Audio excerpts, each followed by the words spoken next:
also sometimes some people have to leave around 1, so No problem. just if they have classes. So I'll be very usually it's not offended. because Yeah. you're boring them.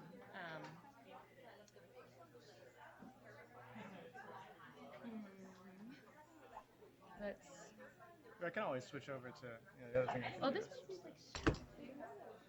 Oh, oh, okay. But Why don't we try? but we can try Jet here if you like. And then you can see your slides if you want to be in the middle.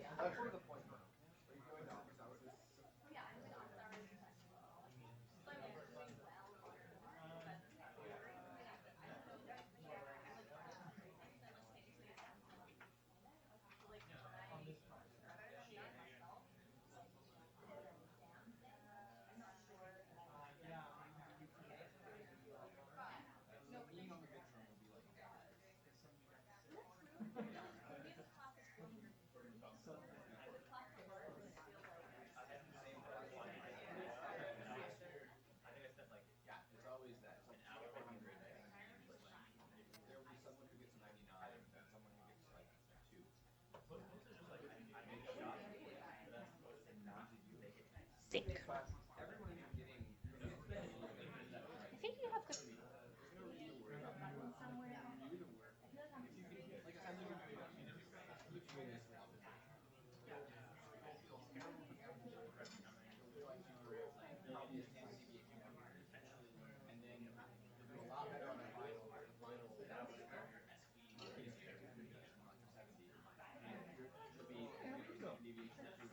That.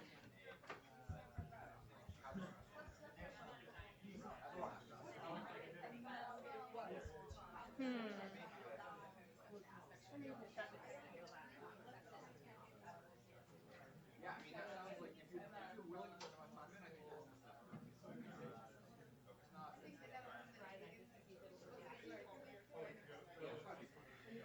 Trying to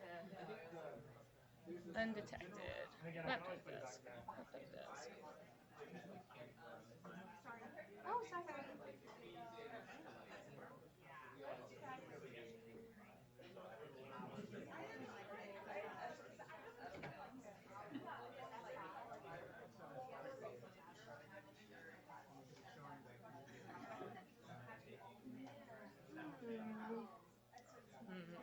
You're doing laptop desk? Yeah. Let's try HDMI desk. In case it's going through that. Mm.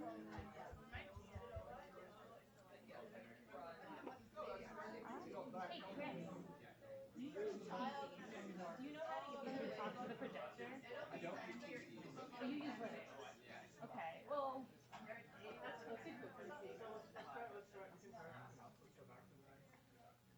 we can try this one. I think it's just having a Use AutoWork.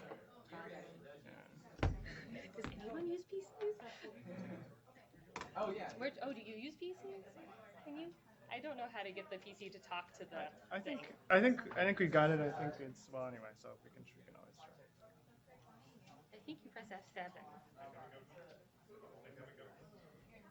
but they won't see. Are we now on laptop podium? Yeah. Okay.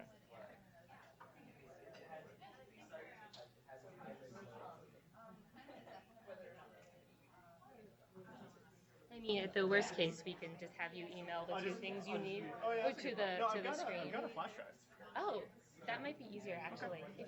I mean, if you give me that, I can get that set up as well. Okay, sounds good. So there. On this computer? The function F7, right? Yeah, we tried that. It doesn't seem to be working, but Oh wow, this is very cool. yeah. I mean, this will definitely work. So we can set it up that way. And then I just need to put. Wow, your little computer. Yes, no, I mean. Very nifty. Okay. Let's look at Rim PC.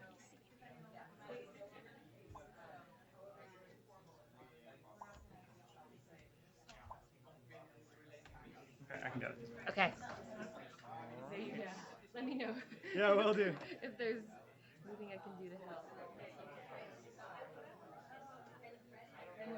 Okay, good. So Well that's done. at least is good. Sorry. Nothing. I don't Are know you why kidding? Like sometimes it this is doesn't- actually preferable. So it's not even a Okay. big deal. Oh, here, no problem.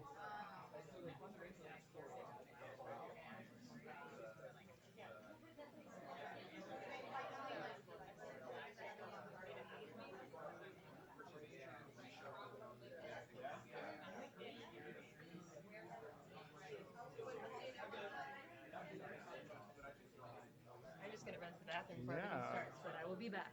I That's not assure a bad you. idea. Okay, yeah, no rush.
to welcome Andrew Ho, who is here from the Graduate School of Education.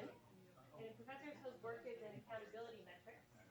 And he holds a PhD in educational psychology, as well as a master's degree in statistics from Stanford University. And he's been a postdoctoral fellow at the National Academy of Education, also the Spencer Foundation. And he received recently the James Millman Promising Measurement Scholar Award from the National Council on Measurement in Education. I'm really excited for today's talk, which is called Between the Ordinal and the Interval, Educational Score Scales and the Scale Dependencies of Analytical Results.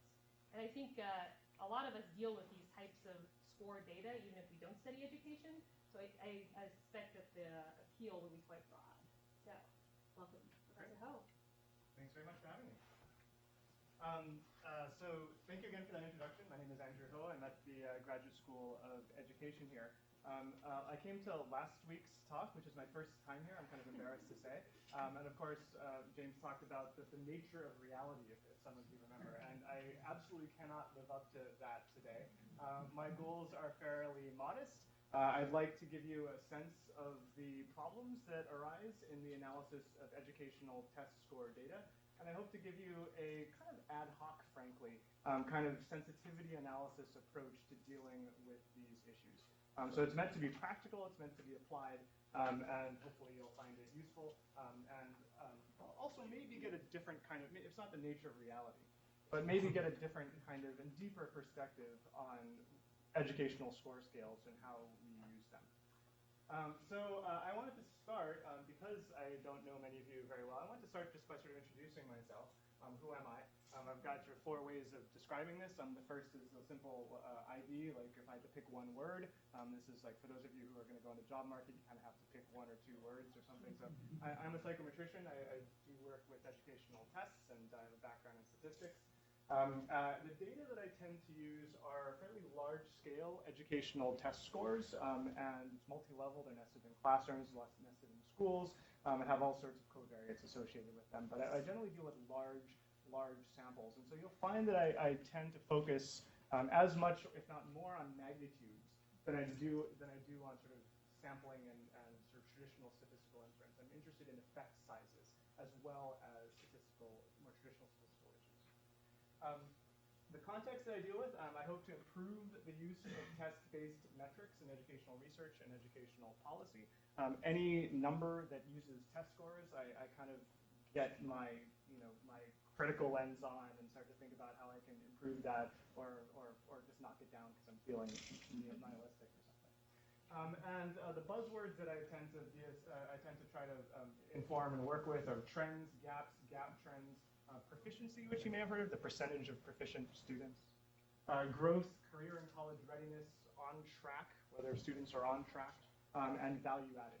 And so these are the kind of buzzwords that I like to grapple with. And I want to close this sort of introductory slide by mentioning that maybe 1 or 2 of you might know that I've taken on something different in the past year here, and I describe that kind of like this black hole that's been sucking my attention away, and not necessarily what I desire, but it's been sucking my attention away.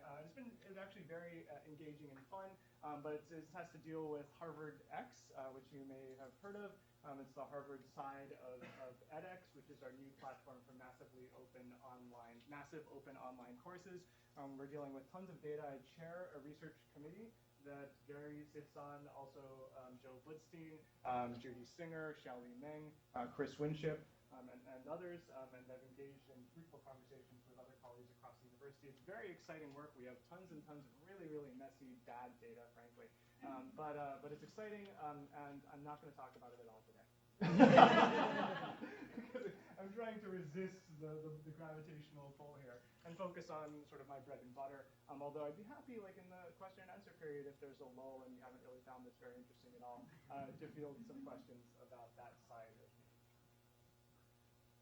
So I also just wanted to make a little bit of a plug for cross-university collaboration or cross-school collaboration. So we're at the Graduate School of Education. If you haven't been there, you should come on by. I've got a little bit of a route map for you.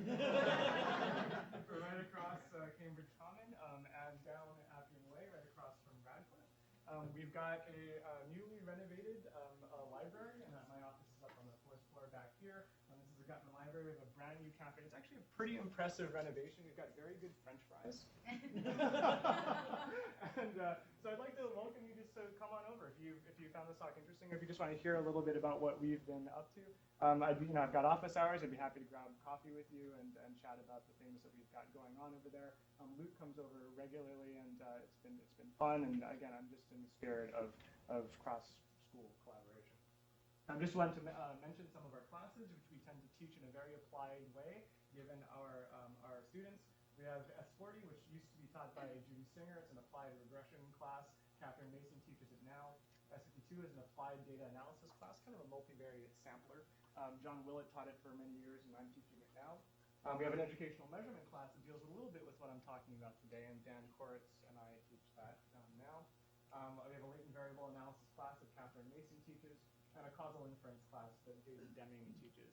And so these are the kinds of classes that I don't think you necessarily take, but we might talk about teaching fellows and like the idea of collaborating in other ways. They're fun classes. You'll see we teach them in a little bit of a different style given our students. But yeah, I just think there's a lot of opportunity here for crosstalk. So come on by, I'll buy a copy. This talk today, to get substantive, it breaks down into 3 parts.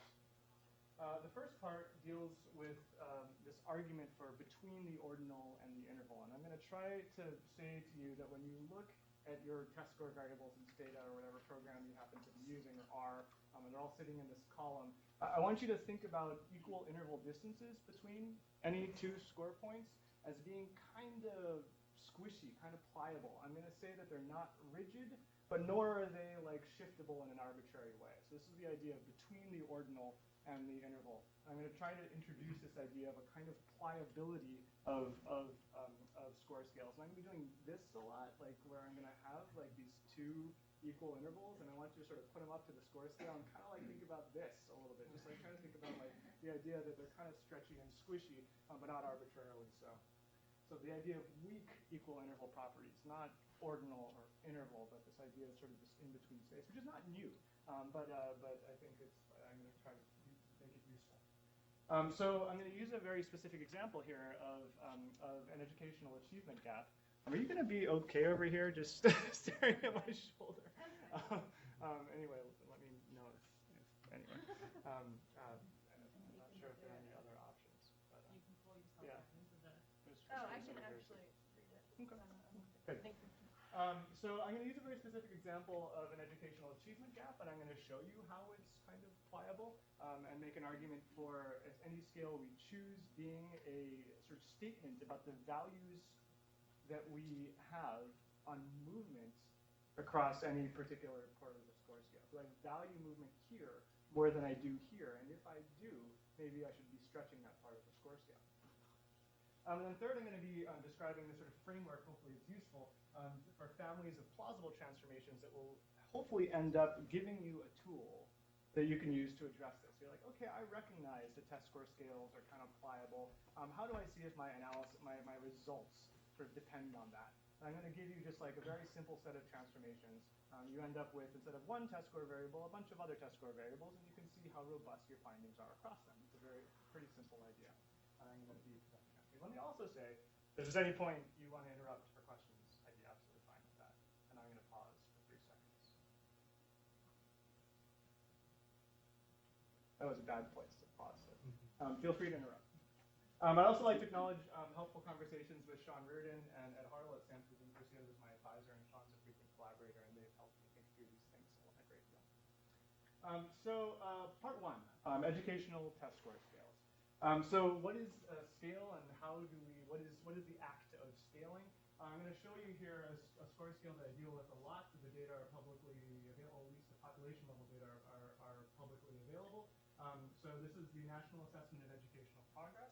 The scale score goes from 200 to 500. They have these cut points where you're basic, proficient, and advanced.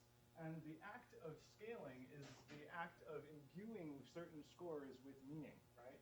And so if you actually Google NAEP, National Assessment of Educational Progress, item maps, this will pop up, and you can click on any part of the score scale, and you'll see that 310, this distance between 310 and 300, all of these scores are anchored with the kinds of test questions that you will, at a certain probability according to a model, get correct.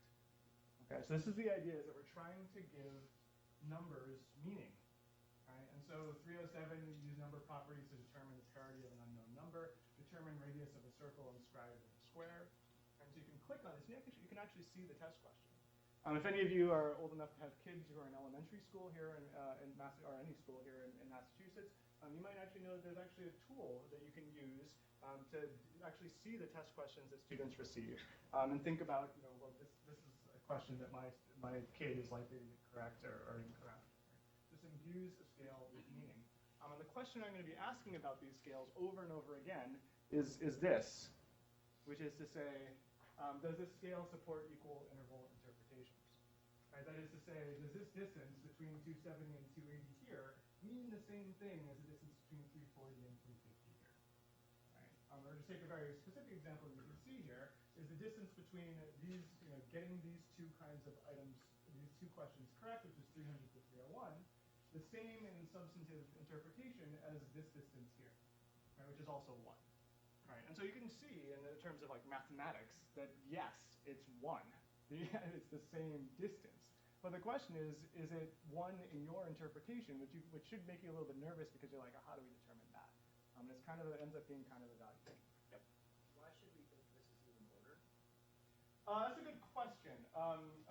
You don't have to, and we have approaches for like this reliability analyses, which say like, if you were to replicate this, what's the correlation between replications? So that supports the idea that it's ordered, and also there's a linear relationship there. But those kinds of analyses are what allow us to make an argument for order at all. That's a very good question, obviously necessarily prior to getting to the equal interval question. Yeah. What's the motivation for wondering whether it's equal interpretations?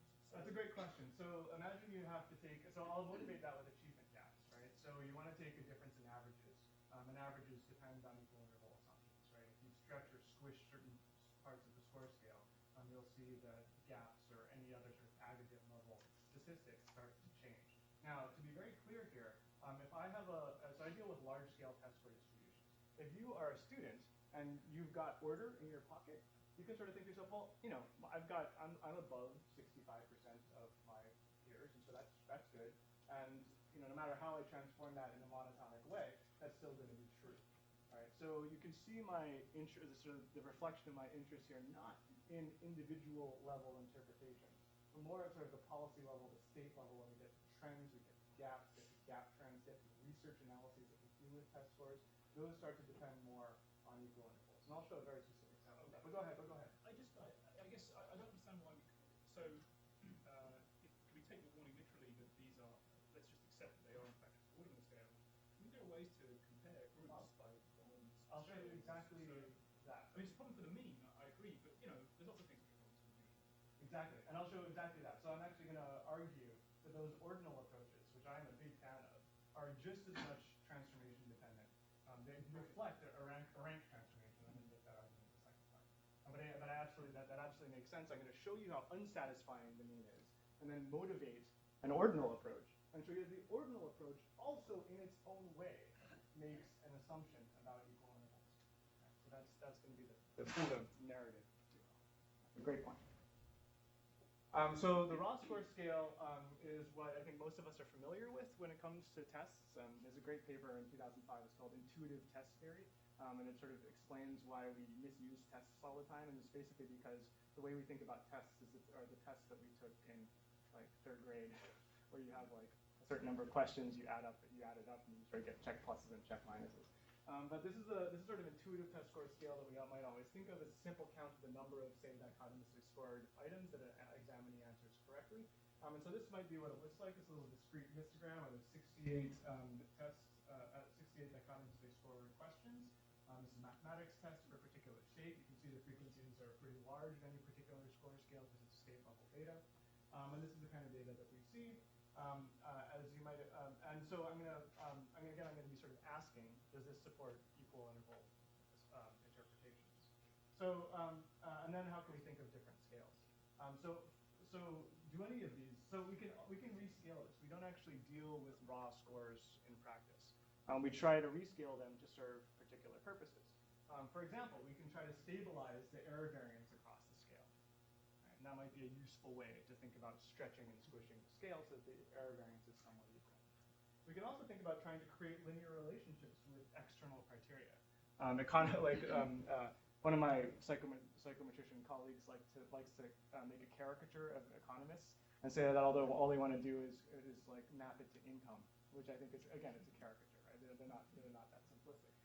But that's one of the ways that we might think about trying to linearize this.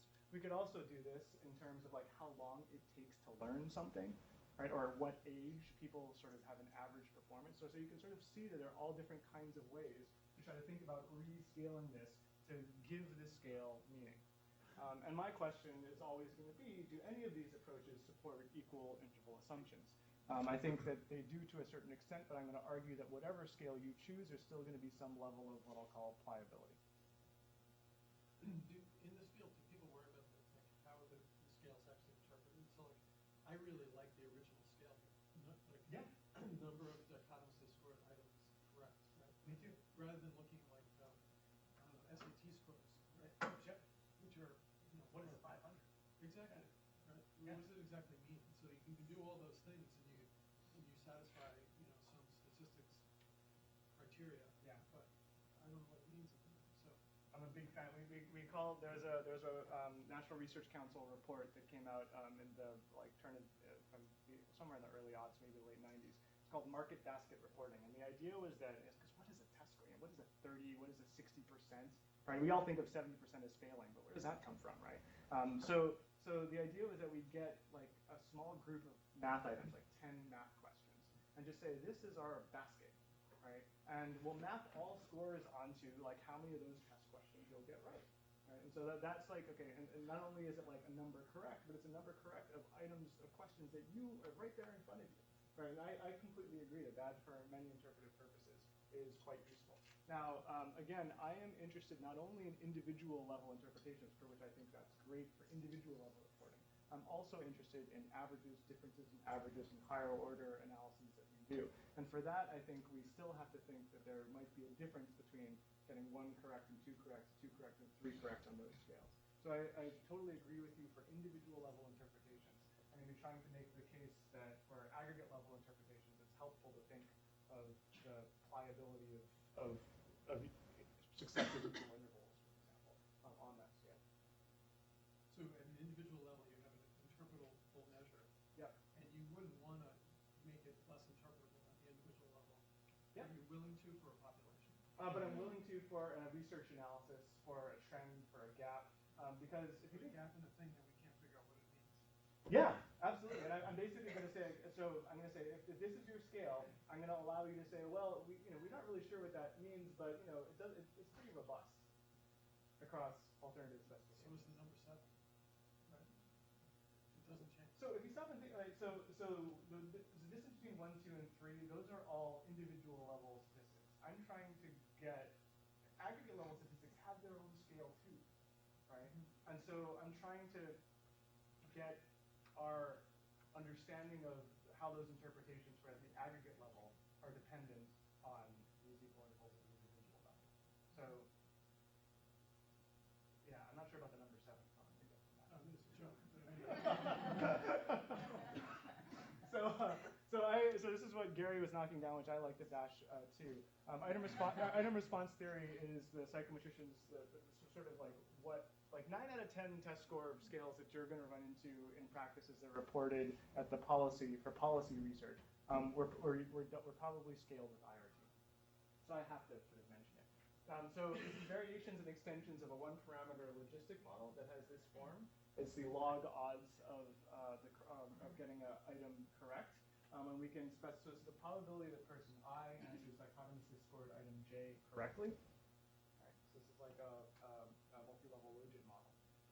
And so a person's ability parameter is theta, higher the better. And then we also have an item's difficulty parameter, the higher the harder. Right, so you can see as theta goes up, the log odds of a correct response goes up. As the difficulty of a particular question goes up, the log odds of a correct response goes down. And so there's a lot of psychometricians who I think not anymore, but traditionally have sort of imbued this with a kind of magic, right? But I think that this basically is I like to pitch it as a scaling procedure that effectively rescales that raw score scale that you saw.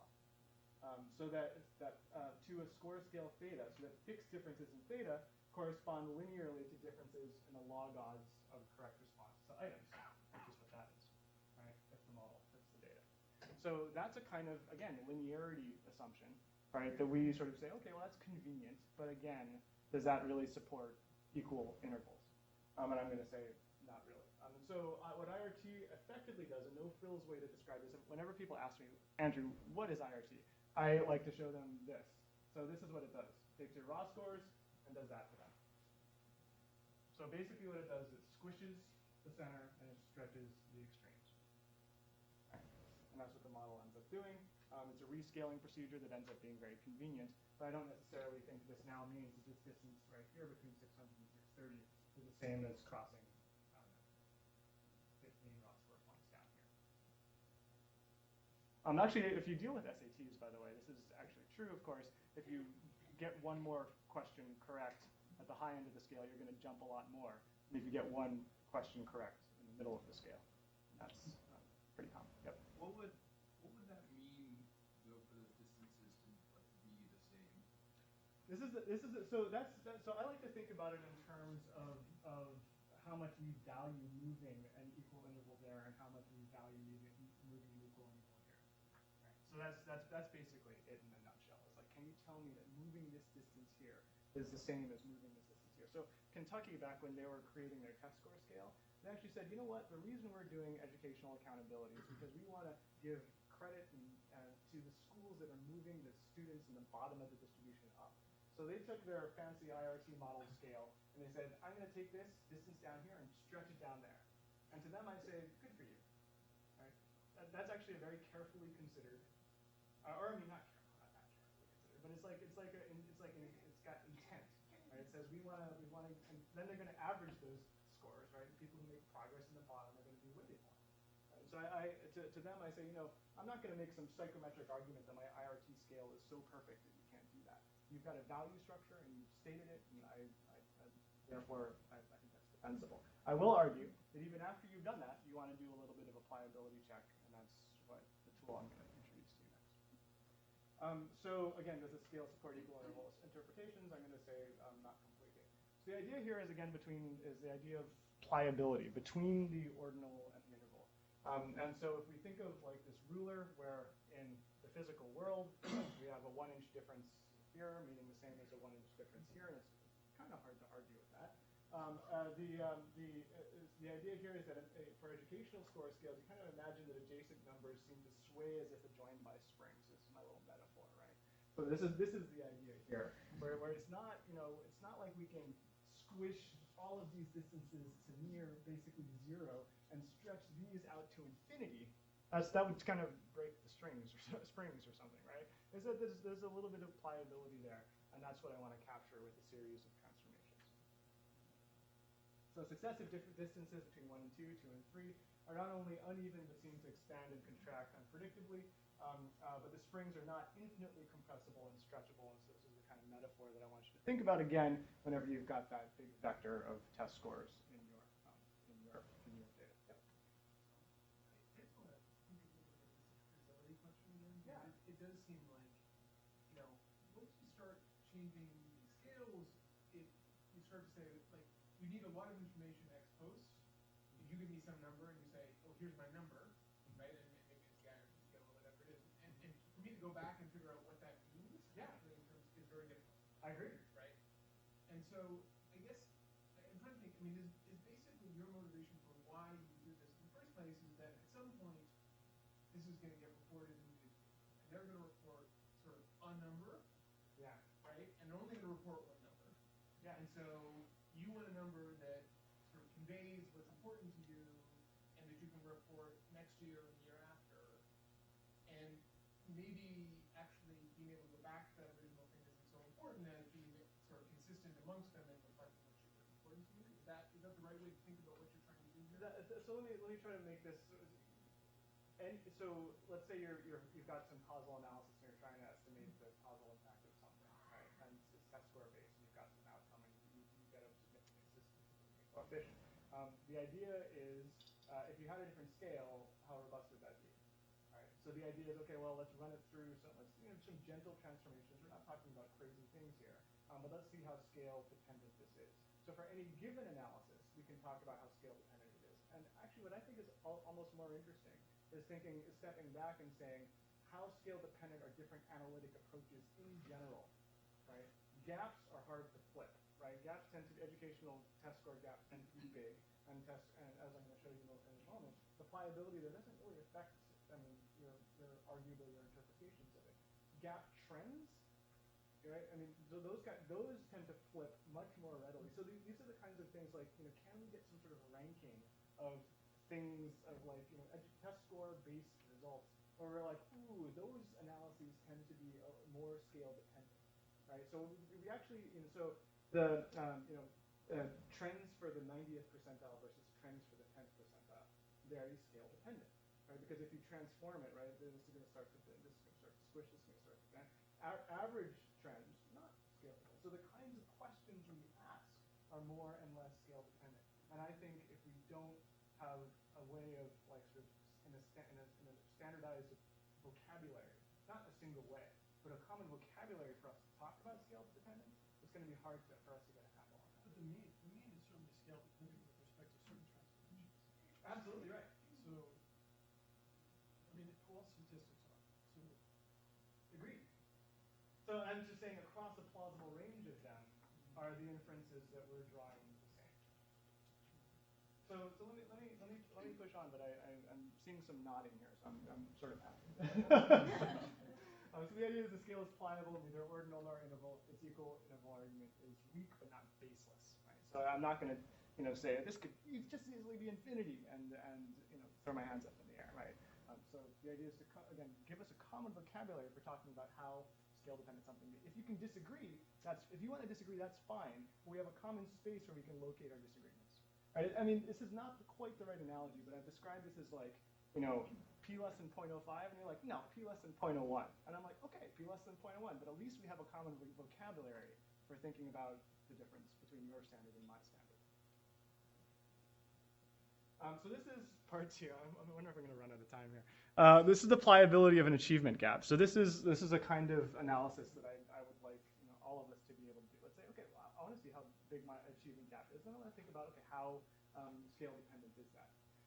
So two population level test score distributions, say high socioeconomic status in blue versus low socioeconomic status in red, separated by 1 standard deviation unit. So pretty simple sort of simulated situation here. By the way, Judy Singer and John Willett, who are like my predecessors, they'd be like, simulated data, what are you doing? Always use real data examples, and so I feel bad for doing this.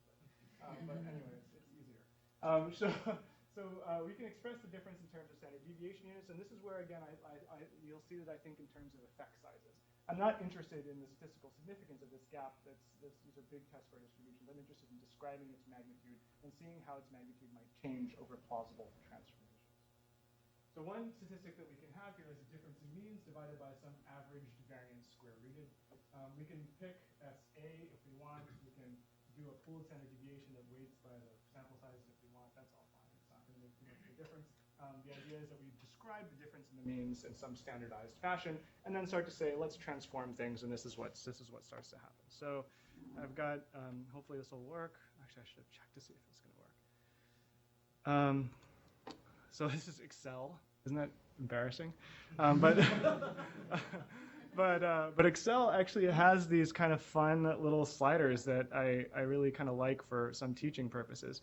So you can grab, oh yeah, it works. So you can grab them and start to run some transformations. So this is a transformation that skews things positive, right, in the positive direction.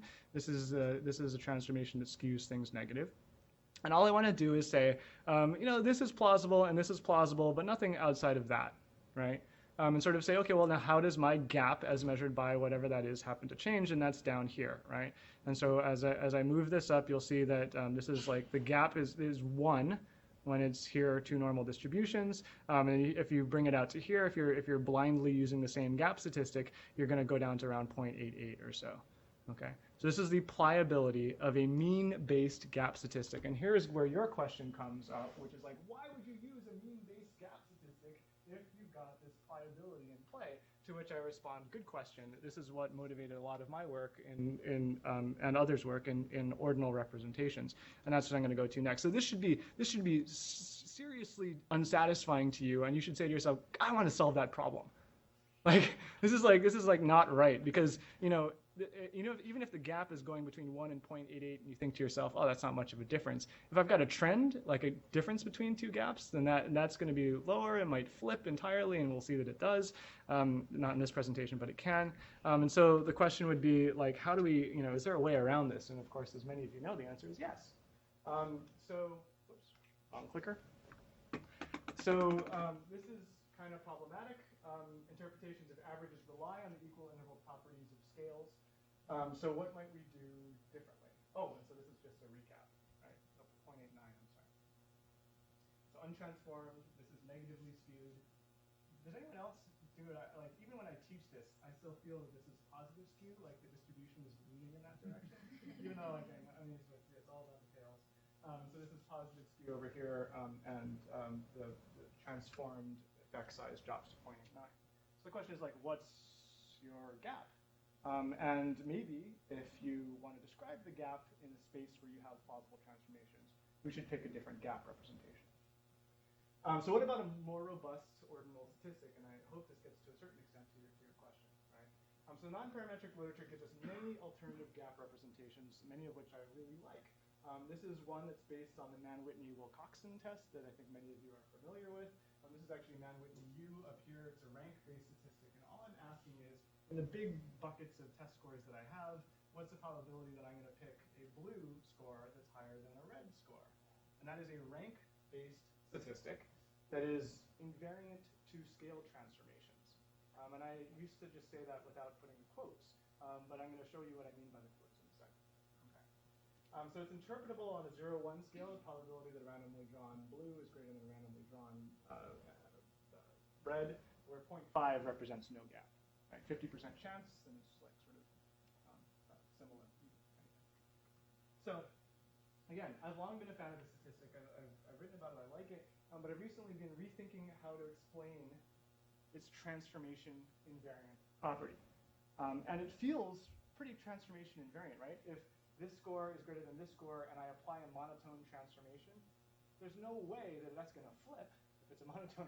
There's always going to, the answer is always going to be the same, and that should feel really reassuring. And so we think to ourselves, we've got a transformation invariant scale independent statistic. And unfortunately, like, the more I've thought about it, and of course other people have thought about this much more rigorously than I have, the less I think that that's really the way we should be describing this. A better way to describe it is that ranks are transformations themselves. Right? The rank transformation is a transformation. Right? And this is not surprising. So this idea of ranks as transformations has long been around, as long as non-parametric statistics has been around. And Conover and Hyman have a good review of this in maybe one article. And they basically show that the Mann-Whitney-Wilcoxon test that all of us are familiar with, we often tend to teach in like a different class, if not a different section of a class, is actually completely linked to, very easily linked to a t-test on ranks. Which is to say, I take my data, I rank transform them, and I conduct a t-test. Right? And what's interesting about that is that it's another transformation. There's nothing holy about it. It's just that you've chosen ranks as your scale of interest. That's the scale on which you are making equal interval assumptions. Right? So similarly, we can show the probability of that XA greater than XB, which again I love as a gap statistic, and I've said in writing, transformation invariance is probably not well described by that. It's actually a difference in average percentile ranks. Right? So you can actually show that this probability is an average rank A, that's a minus an average rank B over the sum of the ends here, and then you add a 0.5.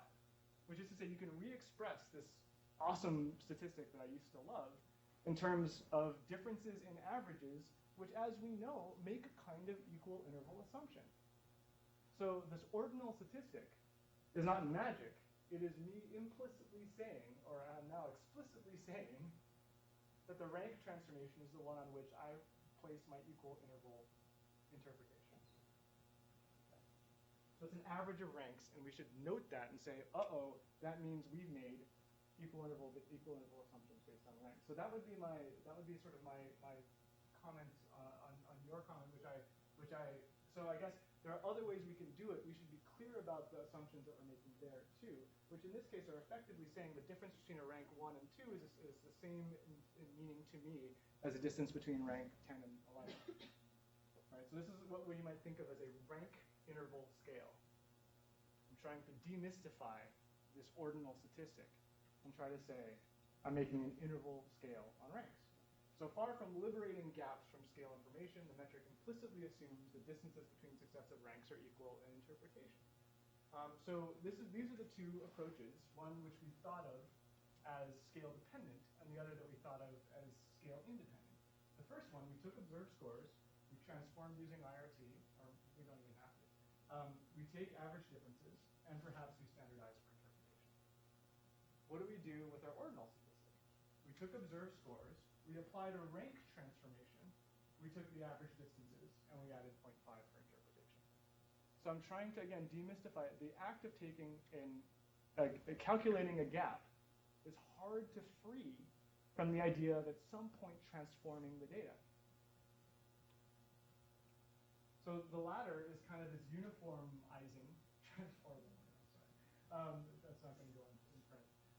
The latter is a uniformizing transformation after which we average, implicitly again, making equal interval assumptions on ranks.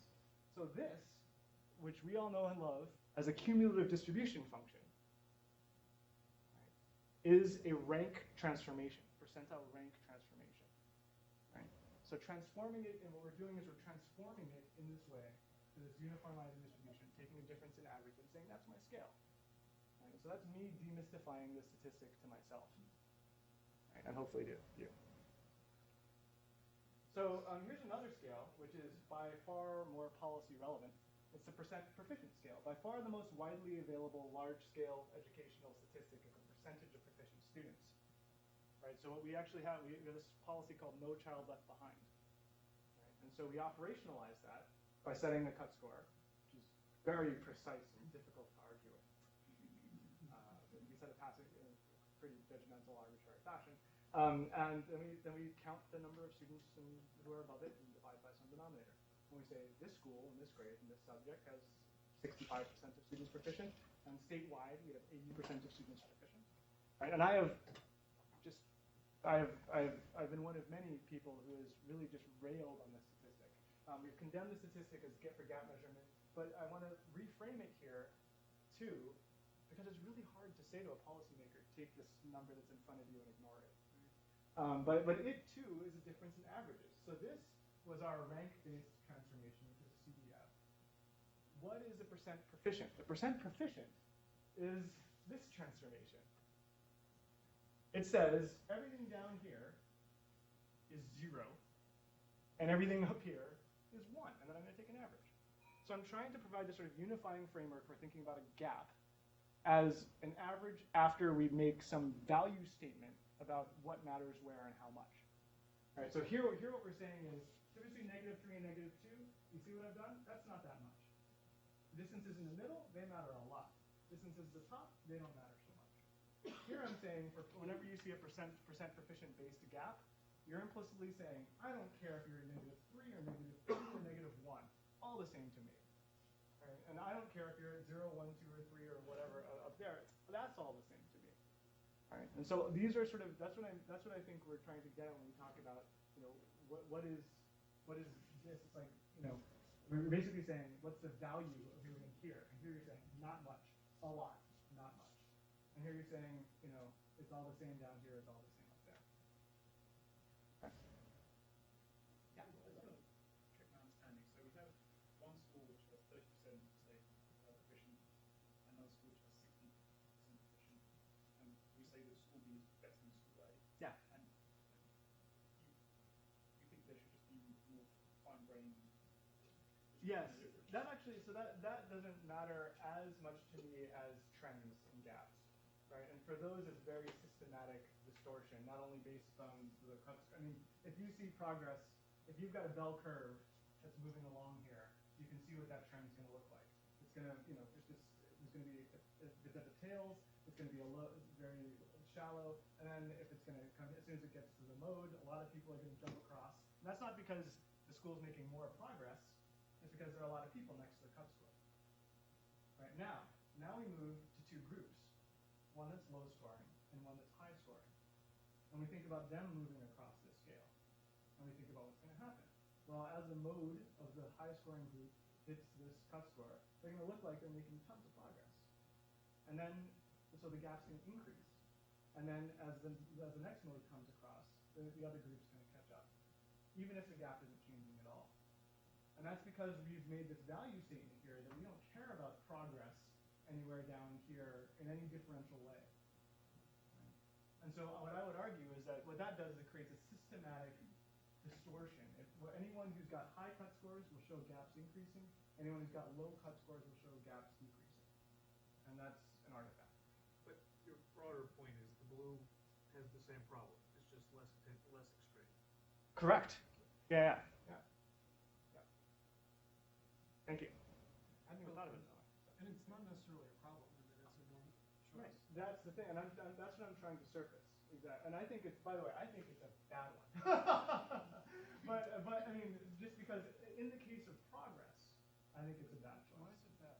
Because I want to be able to just go ahead. Sort of causes the schools to educate people in the wrong way.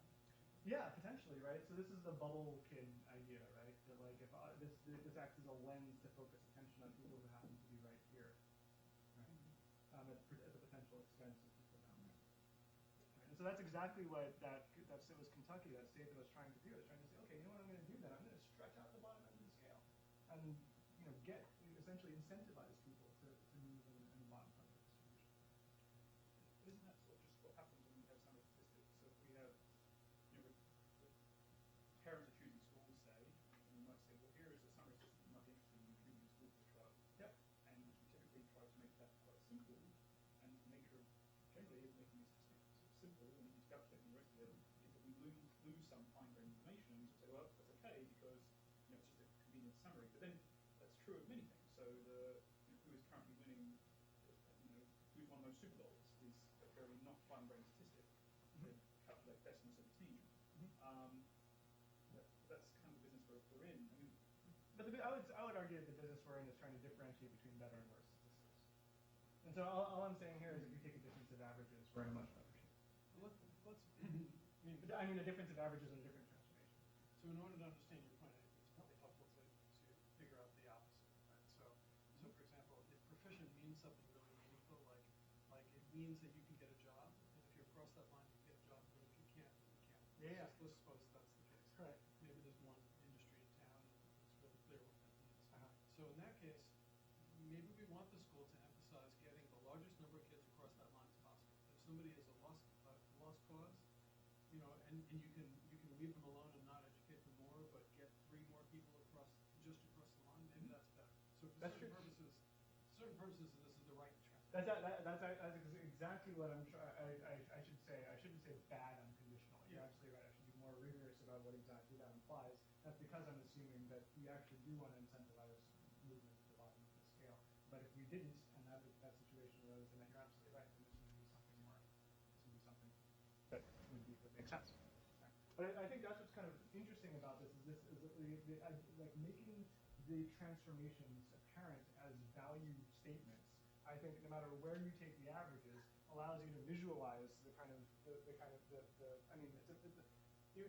I'm placing value over it, but I hope the framework is useful, right? And it's not an original framework, by the way. These aren't new ideas, but I just sort of pedagogical. Andrew, you're referring to the real world, so maybe I'll ask a real world question. Looking at the data that you have access to, if people made different choices about how to transform and interpret their data, would we see large-scale differences in policy decision making? Are we talking about kind of 10% an intellectual exercise, or are you saying that because of these decisions, people are making Yeah, so in this case, and I actually, this is a paper I did a long time ago, but before I was even thinking this framework, but the idea here is exactly like the gap trend analyses that I was saying previously, right? Is that it will look like, if this score is high, gaps are going to increase, right? If this score is low, then gaps are going to decrease as measured in this metric, right? And that's simply due to the proportion of students, if that's conditioning on people making, both distributions making any kind of progress, right? But that, I mean, so that's the danger there. And the other thing is that, so right now we're actually in this policy environment when we're changing cut scores. You may have heard in New York that suddenly the standards are higher, right? So what that's going to do is everyone's going to be like, oh, you know, my gaps were closing, and then boom, wait a second, now my gaps are increasing, right? Totally not surprising if you're using what I would call a short-sighted metric. Now, it might be short-sighted for a reason, but I would call it kind of myopic. Yeah. But for the sake of like policy outcomes or real world applications, this has implications for like school funding, right? If your funding is tied to things like your gap, depending on the metric you're using, you may be getting more or less funding, right? That's what you're. That's true too. Yeah, the funding is actually not thankfully it's not always tied to gaps. They actually don't reference it to a higher scoring group. That tends to be the policy metric that makes the papers. Interestingly, when you actually look at the accountability metrics themselves, they're more about progress at the bottom, unconditional, not reference to progress at the top. But it's all very cut score dependent, and that's a whole other talk. So let me go ahead. So it seems like part of this isn't just a set of normative claims that you want to that someone wants to impose, right? But it's also a function of how fine-grained your policy intervention instrument is, right? If you're in a world where you can only target, you have to you either put the switch on or off, then yeah, we kind of need to be in this dichotomizing transformation world, right? Mm-hmm. Whereas if I can be in this other one where I have a sort of continuous policy lever that I can sort of upweight funding to some groups and then sort of smoothly diminish it for others, then I want to be in a different world of transformation, right? So it's not simply a normative one. It's also going to be a sort of a constraint on the policy technology. That's true, and I think that again, there's immense value in transparency and simplicity. But I would argue that we have to make a judgment at some point for schools. Arguably, we have to sort of say these are the schools that are A's or B's or passing or failing or what have you. Right? We have to make a judgment. Don't do it early. Do it late. Like preserve the fine-grained information and all the scales that you have, and then make a cut. Right, last. Right, and so unfortunately what we've done here is we've made a cut on the very first bottom baseline scale on which, and then all of that loss of information propagates through the system. And again, loss of information could be purposeful, I would argue, in most cases. It's not, although I think it's useful to note that it could have been theoretically. So again, this is sort of a different kind of problem of scale. You hear problem of scale, and it's about scaling up. This is a problem of scale. So most large-scale analyses of educational scores are entangled, I think, inextricably with implicit equal interval assumptions on ranks, raw scores, or scale scores. Rather than throw up our hands, I'd like to attempt to describe how bad the problem is for decisions we'd like to make. So doing so requires a framework for considering families of plausible transformations, and that's what I'm going to try to introduce in part 3. So that is to say, is this good? Is this good? To what extent can we set a sensitivity benchmark and see if our results change? So this is part 3, plausible transformations. So I want to sort of set I'm going to just sort of define a family of transformations. So this is this out of convenience mostly. So consider a baseline standard normal distribution. This is the scale that we happen to get. Okay, let's say it's normal for now. And then we think of a family of exponential transformations. I have to thank my colleague for thinking about this particular family. I was doing something much more complicated that I'll show you next. This is simply an exponential transformation. And if we set constraints, which for convenience, setting the mean to 0 and the variance to 1, that should be a squared, then this constrains A and then B respectively. And we actually get a simple simple, but a transformation that's controllable with a single parameter. And so no matter what I do with sort of C, it constrains this to be a standardized variable. And then we define it being identity transformation when C is 0. The math is kind of fun, but this is the picture that I think is the sort of consequence, right? So this is the family that I just defined. So these are the functions, this family of functions, varying C between negative 0.5 and plus 0.5. Okay? So what this does, this is like the original score scale here, the red transformation stretches out the top and compresses the bottom, and the blue transformation stretches out the bottom and compresses the top. Okay?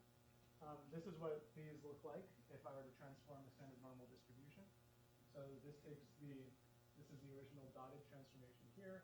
If I apply the positive skew transformation, which means in the negative direction.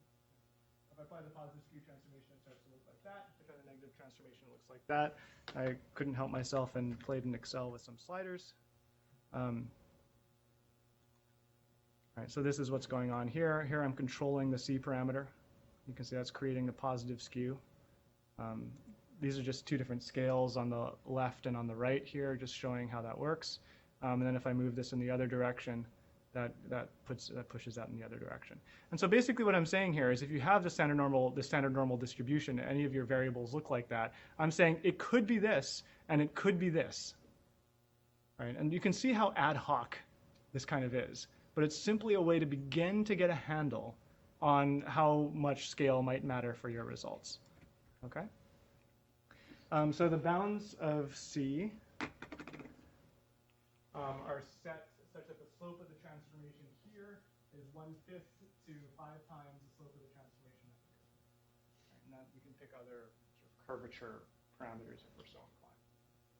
This is one cast at a family of plausible transformations. You want another one? Fine. Let's just come to some common decision about it. So this leads to a simple sensitivity check. Take existing scores, apply a family of plausible transformations. Again, I'm hoping this is a tool for you right now. Like you've got an analysis, you've got a vector of test scores, transform it, try to rerun it, let me know what happens. I'd be interested in that. So calculate metrics of interest from each plausibly transformed data set, and assess robustness of interpretations of metrics across plausible transformations. Right. Yeah? So when you're talking about the difference of like the rank transformations and let's say the dichotomous transformations, right? So when you make that change, you're changing your quantitative interest, right? You change it from saying like I'm interested in how whatever my explanatory variable is affects the probability of a randomly chosen person from group 1 getting, right, as opposed to group 2, and then the other being like how many people do I push over this threshold? How do I think about like how is what's the interpretation of the quantity as I sort of vary the C parameter? Like what is the thing that it's changing in the substantive sense? Right. So I mean, it's probably it's hard to say if it's best seen here. I mean, it's basically you're starting from a baseline here, and interesting, that baseline could be the rank transformation. If you want ranks, go for it. That's your baseline now. Now you can apply these still, right? So the idea is, the first point we're making is that we're starting at a baseline, and I set this as normal just for convenience, but you will in your observed scores just have some baseline. So first of all, know what that is, and then start to say, okay, well, whatever this space is over here, right? Now what we're effectively doing is we're saying, you know what, differences in the bottom here do not make the difference. They make 5 times less difference than differences at the top. All right, so starting from that baseline and giving the C parameter this interpretation, where it's like the slope at the 5th percentile is 1/5 to 5 times the slope at the 95th. That's what you're sort of doing. You're sort of reweighting your value system to say that the slope, the difference that it makes down here is 5 times less than originally on whatever baseline scale you had than it was now. So it has to start. So I guess I would say the question has to be first, what's your baseline scale, and then the transformations give hopefully convenient interpretation. And again, we can argue about differences in transformations, but this will give you an arguably more flexible way of thinking about, okay, what if I change that a little bit? Yeah. What's the intuition? So you're gonna do the sensitivity test, Mhm. right? And it's basically gonna take the form of I take my data, I choose a bunch of different values of C, I calculate my test statistic for it, right? I didn't stare at the math long enough, but like, do we? What's the sort of substantive interpretation? Like, is C ordered? Is it interval? Like, I mean, is the difference between C equals -0.4 to C equals -0.5 the same as Way to throw that right back at me. yeah, no, seriously, because usually what I've done when I've derived sensitivity stuff, I'm on a scale where I know, like, I am assuming something about those things, but now it's like you're just kind of taking us one step backwards, one step. You're kicking the can, or I don't know, some metaphor. There's some metaphor. So I'm not actually interested in the movement from -0.5. I'm actually interested. So this is the gap analysis. This is our result from the gap analysis, right? It was 1, then it went down to 0.89, then it went down to 0.89 over here. So we could argue about which one to do. We could, but I have a slide on this. But I would just say, look, the pliability of this gap is between 0.89 and 1. It's like a simple range statistic.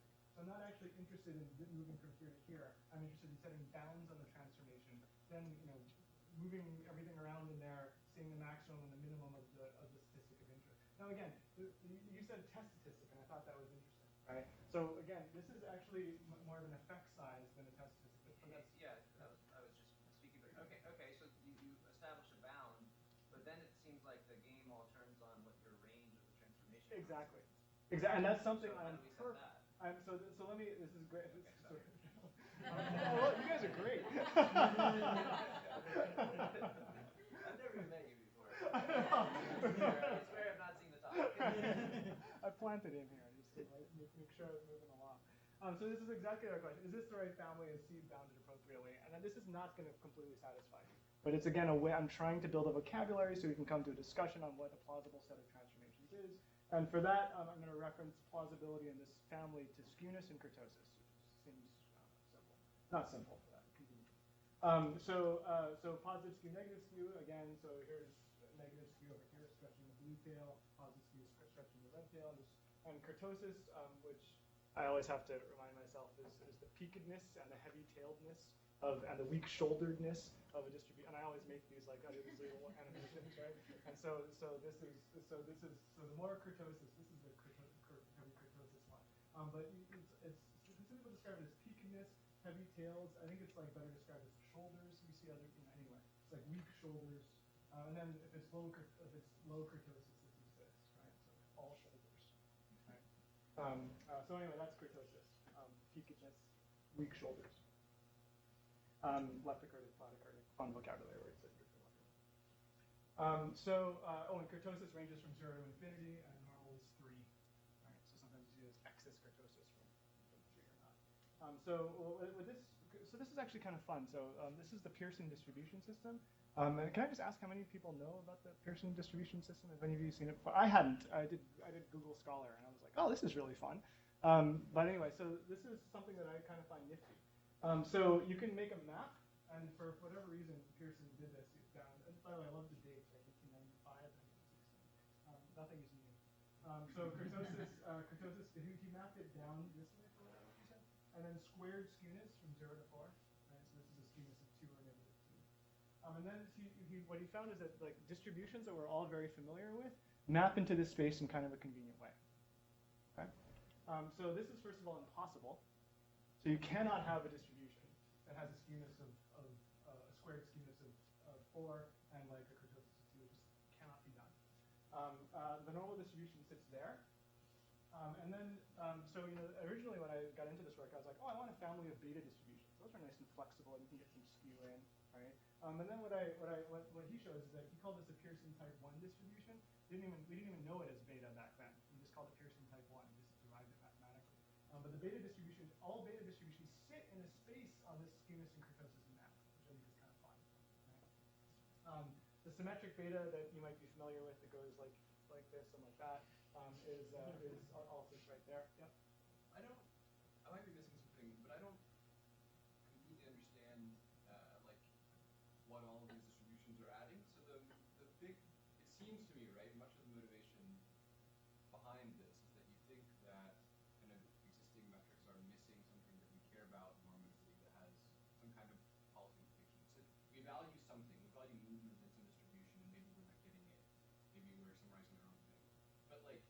still measuring something, right? So like I know what it means to talk about an achievement gap where I say this is the there's some height threshold, whatever. It means something. This is what we're doesn't mean the right thing, maybe not. But the criticism as I understood it was that it meant the wrong thing, almost, right? Like it was Right. and so now we're talking about all these different transformations, and I don't fully understand how, aside from in some sense like Good. demonstrating sensitivity, I don't fully understand how they're going to do anything but set kind of arbitrary bounds. Right. I'll concede that. So what I'm saying is so this is a good point. So early in the talk I was saying things were wrong. Like I really didn't like the dichotomizing transformation, although what Gary said was correct that there could be situations where it's useful. I also I'm not sure I completely like the rank transformation, although I like transformations of ranks, which this is sort of what this does. So I am assuming for this discussion, and I should have made this clearer, that you've got some baseline scale that's got some kind of thought put into it that you've made some argument for. And now I'm giving you some wiggle room. So you can say in your paper, right, this is a scale we believe in, right, like given our value structure.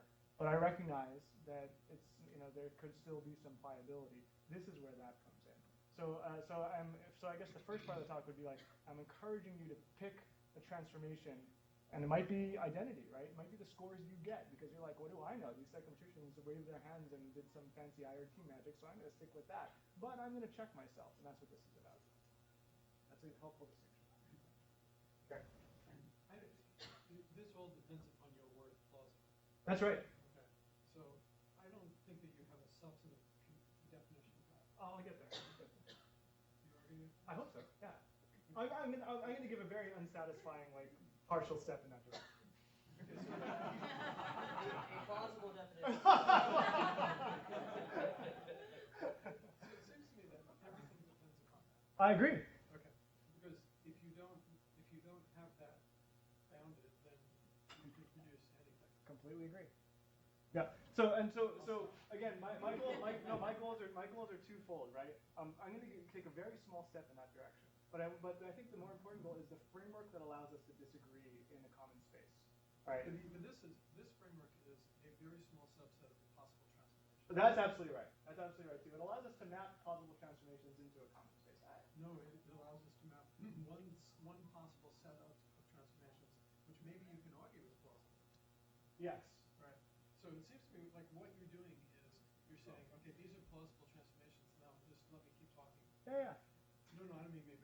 In some sense, you're saying these are plausible transformations, and look, they're not sensitive. The results are not sensitive to it.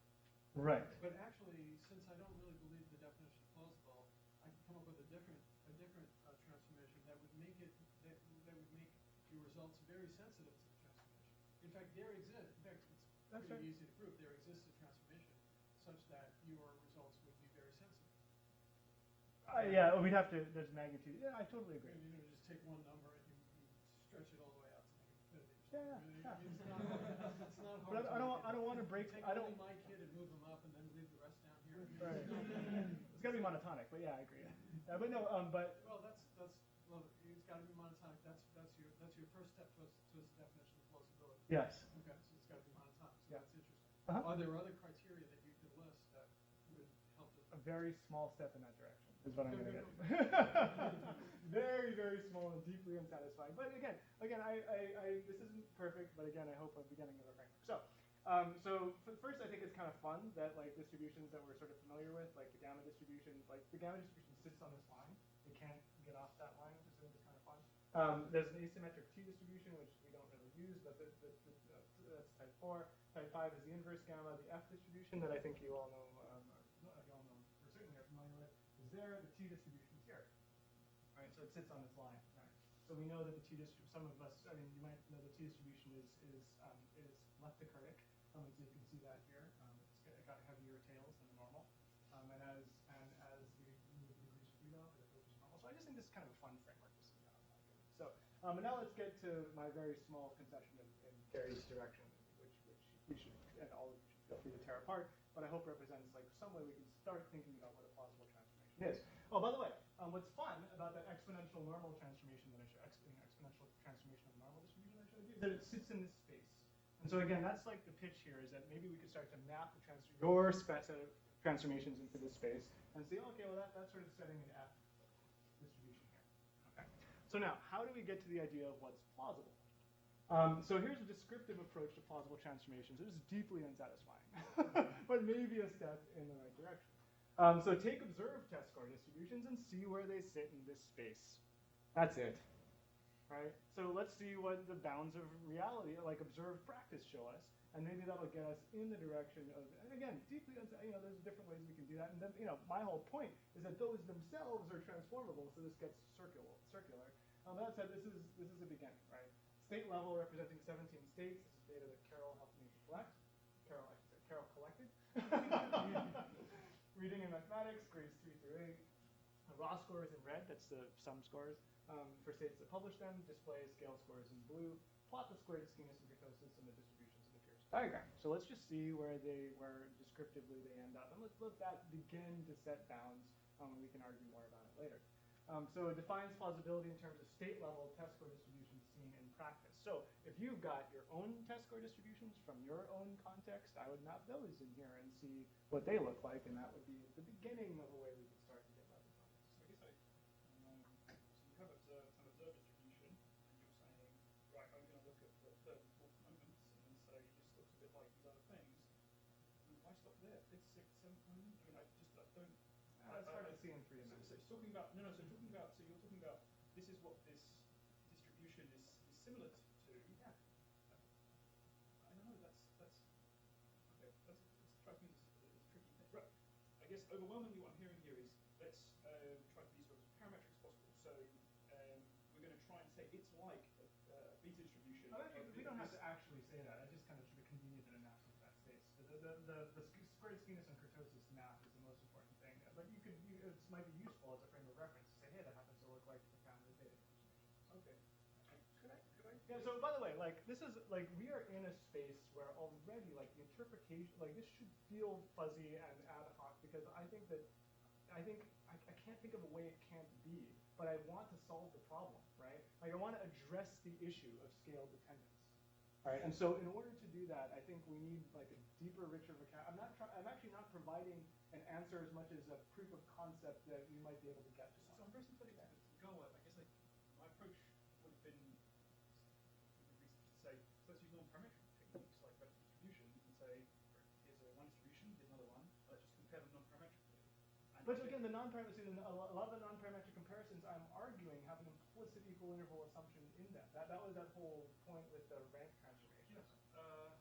So you're basically assuming that the ranks are equal interval, and I would say that first, make it. This goes back to your comment. First, make it explicit that ranks are your equal interval scale of choice, and then after that, still give us a shot.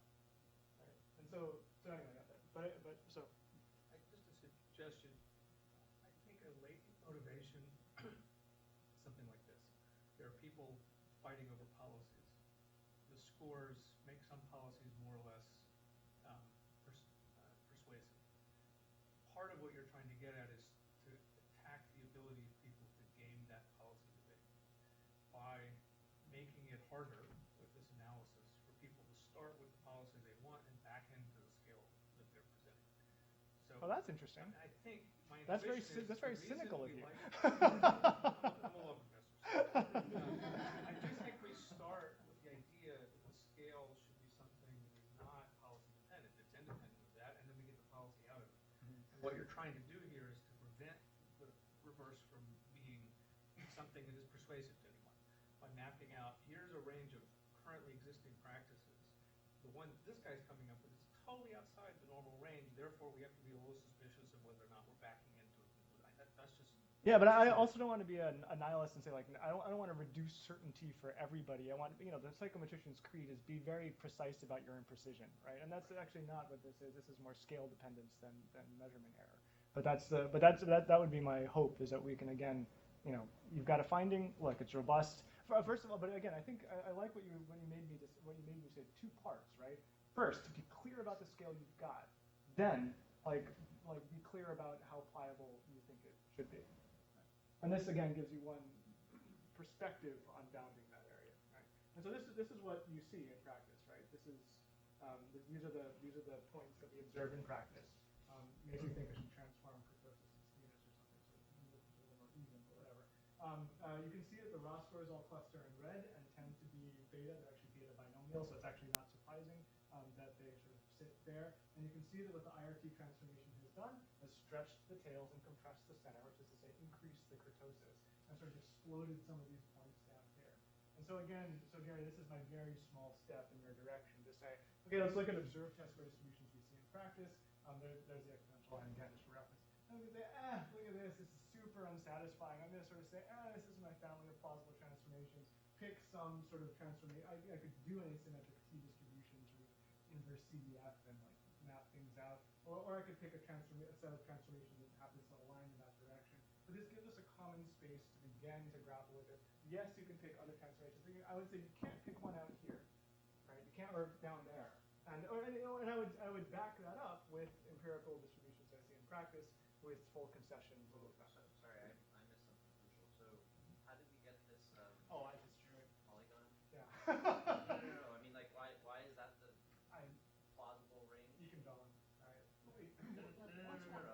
No. Because see the dots.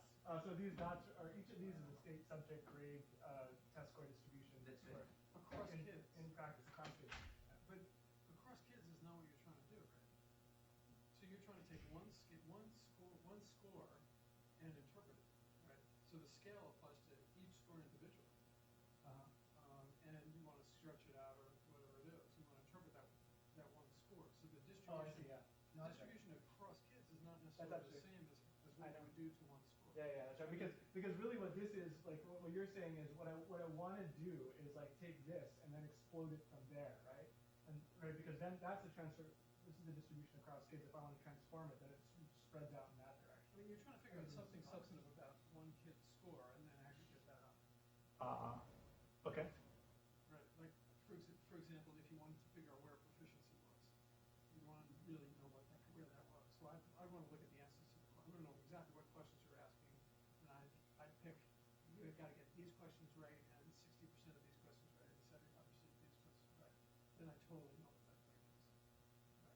And what you're saying is, okay, let's get the raw nominal score, which hasn't been scaled, from one kid, and then a whole bunch of all these other kids, put them together, and I guess what you're doing is you're saying, okay, so if that comes out, let's say bimodal, then that might cause us to think differently about how we would want to transform the scores, because at the end of the day, that would cause the schools to teach differently than you don't want. So the problem is like A depends upon B, which depends on C, which depends upon A, which is okay. But it seems like at the end of the day, what is it that you want to base this on, right? So it's really a set of assumptions. It seems to me that like the set of assumptions that you in particular, Andrew, really care about is what the school is going to be doing, how the school is going to be motivated by this particular score, and maybe that's what the parents who vote in the school board elections really care about, and that's what you're trying to represent, and that's okay. And then not only is that okay, that's good, because what we need to do is make some assumptions, some substantive assumptions about that help to resolve the unresolvable normative question.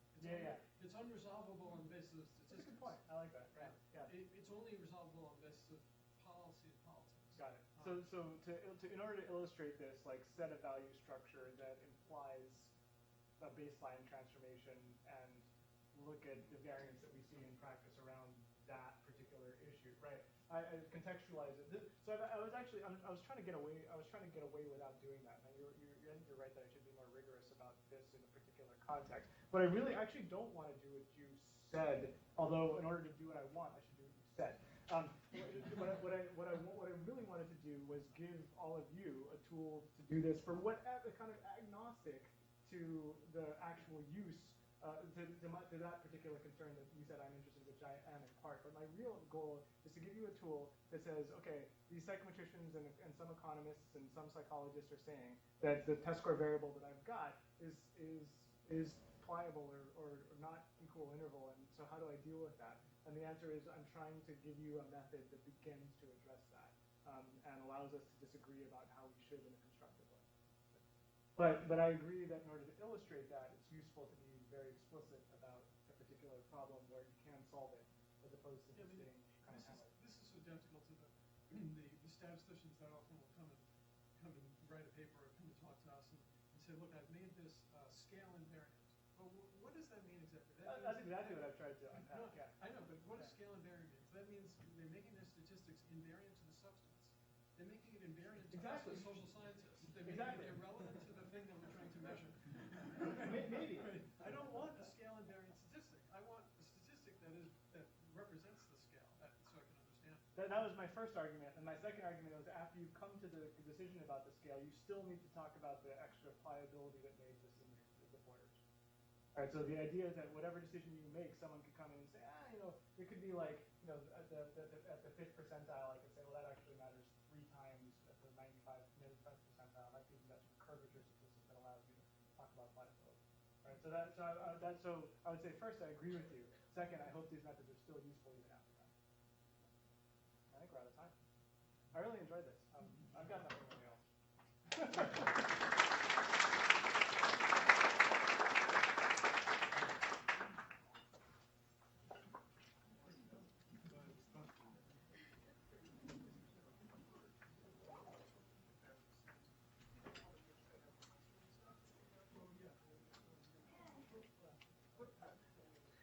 Very interesting. Thanks. I appreciate your comments. Just a suggestion. SAT, raw score, percentile, and you kept coming back to that. Yeah, fair. All feed into certain institutions.